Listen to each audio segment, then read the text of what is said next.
अस्सलाम वालेकुम स्टूडेंट्स। आज हम 9th क्लास के उर्दू के लेक्चर का आगाज़ करते हैं कहानी नवीसी से। ग्रामर में जो कहानियाँ आपके पास मौजूद हैं उनमें से पहले दो कहानियाँ मैं आपको पढ़ के सुनाऊंगी। आपने इन कहानियों को सुनने के बाद उर्दू बे की कॉपी पर अपने लफ्ज़ों में बयान करके लिखना है और फिर उसको अगले दिन चेक करवाना है। सबसे पहले कहानी जो मैं आपको पढ़कर सुना रही हूँ वो है जिसका काम उसी को साजे, यानी जो इंसान जिस काम को करने की अहलियत और काबिलियत रखता है उसको वही काम करना चाहिए, और जो काम करना वो नहीं जानता उस काम को नहीं करना चाहिए। तो मैं आपको कहानी पढ़कर सुनाती हूँ। गर्मी का मौसम था, धूप शिद्दत की थी, हर तरफ आसमान से आग बरस रही थी। एक बड़े जंगल के किनारे एक बड़का दरख्त शाखों और पत्तों की छतरी ताने खड़ा था। इसकी घनी छाँव में एक बढ़ई लकड़ी के बड़े बड़े लट चीरने में मसरूफ़ था। वो अपने काम में इस कदर मशगूल था कि इसने कभी बड़ की छाँव के सिवा किसी तरफ ख्याल नहीं किया था। बड़ के ऊपर एक बंदर भी रहा करता था और बड़ी तवज्जो से बढ़ई को लकड़ी चीरते देखा करता था। इसे बढ़ई का काम इतना पसंद आया कि वो चाहता था कि बढ़ई चला जाए और वो लकड़ी चीरने के लिए लट पर बैठ जाए और बढ़ई बनकर लकड़ी चीरे। बढ़ई अक्सर लकड़ी चीरते वक्त लकड़ी की दर्ज में एक पिचर ठोंक लिया करता था। बंदर ने ये सारा खेल देखा और मौके की तलाश में रहने लगा। एक दिन का जिक्र है कि बढ़ई किसी हाजत के लिए लट से उठा, आरी और पिचर दोनों अपनी अपनी जगह छोड़े और खुद चला गया। बंदर ने देखा, मौका पाया, दरख्त से उतरा, लट पर आ बैठा और इधर उधर देख झांक कर लकड़ी की दर्ज के पिचर के साथ खेलने लगा। जोर लगाता हुआ और इसे हिलाता रहा। हिलते हिलते आखिरकार पिचर दर्ज से निकल गई और दर्ज बंद हो गई। इसके साथ ही बंदर का हाथ दर्ज में फंस गया। बतेरा चीखा, चिल्लाया, तड़पा, मगर ऐसा फंसा कि निकल ना सका। आखिर बेहोश होकर गिर पड़ा। बढ़ई ने बंदर की चीखें सुनी तो भागा हुआ आया। बंदर को बेहिसो हरकत बड़े पाया। जल्दी से पिचर उठाई और लकड़ी की दर्ज में ठोंक दी।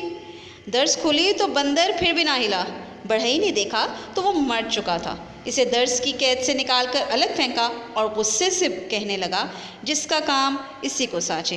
बेवकूफ़ तो बंदर था, बढ़ई की आरज़ू में जान से हाथ धो बैठा, क्योंकि बंदर जानता नहीं था कि कैसे बढ़ई बना जाता है। बस शौक़ था, लेकिन किसी भी काम को करने के लिए सिर्फ शौक़ नहीं बल्कि अहलियत भी चाहिए होती है।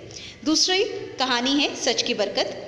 रात का पिछला पहर था। दिन भर थका हारा काफिला पड़ा सो रहा था। अचानक शोर उठा। डाकू आगे। सोए हुए मुसाफिर हड़बड़ा कर उठे और अपने अपने सामान को संभालने लगे। डाकुओं ने लूट मचा रखी थी।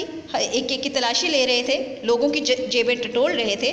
जो कुछ पाते छीन झपट लेते थे।